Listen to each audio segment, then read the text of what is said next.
The restaurant's lighting was soft, golden, almost too perfect, like everything was staged to look romantic. But that night, I could feel something in the air that didn't belong there. My wife, Emma, sat across from me, twirling her wine glass slowly, watching the red liquid circle the rim. When she finally looked up, her eyes caught mine with an intensity that didn't feel loving. "Do you still trust me?" she asked. The question landed like a blade to the chest. I froze, the air catching somewhere between my throat and lungs. The music in the background, a quiet piano tune, suddenly sounded distant, warped. She said it so casually, but the way her voice trembled at the edges told me it wasn't casual at all. Trust her. The words kept echoing over and over.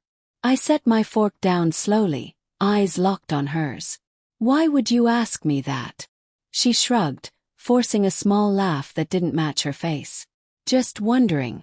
You seem different lately." Different. I almost laughed myself.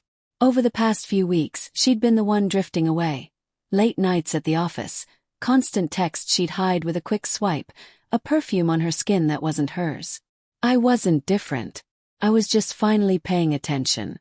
I didn't answer her right away. The silence stretched until it became uncomfortable.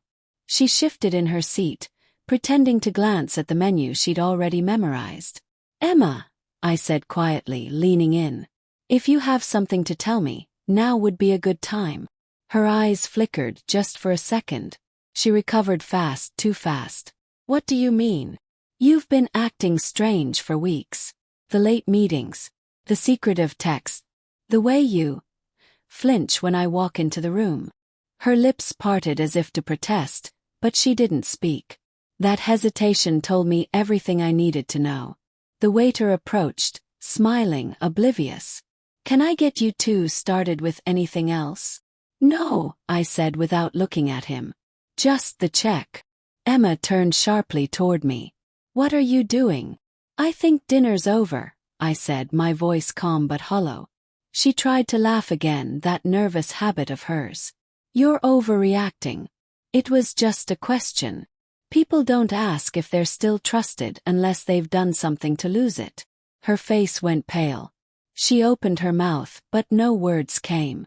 For a moment we just stared at each other, two strangers pretending to be a married couple. I watched her fingers tremble as she reached for her glass. She looked at me like she wanted to say something important but couldn't. And that's when I saw it, the guilt sitting behind her eyes, raw and real. The waiter dropped the check on the table and walked away. I slid my card into the folder and pushed it toward the edge. "Tell me," I said. "Was it someone from work?" Her eyes snapped up to mine, wide with shock. "What?" "I'm not an idiot, Emma. You've been distant, distracted. You think I didn't notice the change in your phone password? The perfume I smelled that isn't yours." She looked down, her jaw tightening. "It's not what you think," she whispered. "Then explain it," I said, voice rising. He didn't. Instead, tears began to gather at the corners of her eyes. "I didn't mean for it to happen," she said softly. "It was just an accident." I interrupted. "That's what you're going with." Her shoulders sank, the weight of it finally breaking her composure. "I was lonely," she said, voice cracking. "You were so distant these past months. It just happened." I let out a slow, disbelieving breath. "You were lonely, so you cheated?" She didn't look up. She didn't have to. The silence was answer enough. The waiter returned with the receipt. I signed it without a word and set the pen down gently. I remember the sound of the ink scratching against the paper. It felt final, like closing a chapter one hadn't realized was ending. When I stood, she reached for my hand. "Please, can we talk about this at home?" Pulled back. "There's nothing left to talk about." Her eyes widened in panic. "You can't just walk away." I met her gaze one last time. "You already did." I turned and walked out, the sound of my footsteps echoing against the marble floor. Outside, the night air hit me hard, cold, sharp, cleansing. I didn't look back. As I crossed the parking lot, everything hit me at once. The nights she claimed to be working late. The way she started sleeping on the edge of the bed. The sudden interest in girls' nights that never had photos or stories. All the tiny cracks I'd ignored were now wide open, spilling the truth I'd refused to see. I sat in the car for a long time, staring at the empty seat beside me. Her laughter still echoed in my head, from all those nights we used to drive home from dinners like this, windows down, her hand resting on mine. Felt like someone else's life now.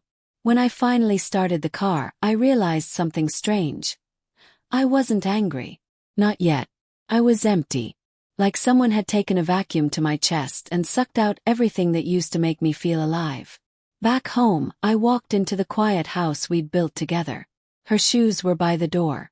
The scent of her perfume lingered in the hallway. I stood there for a long moment, then went to the bedroom. Her side of the bed was untouched.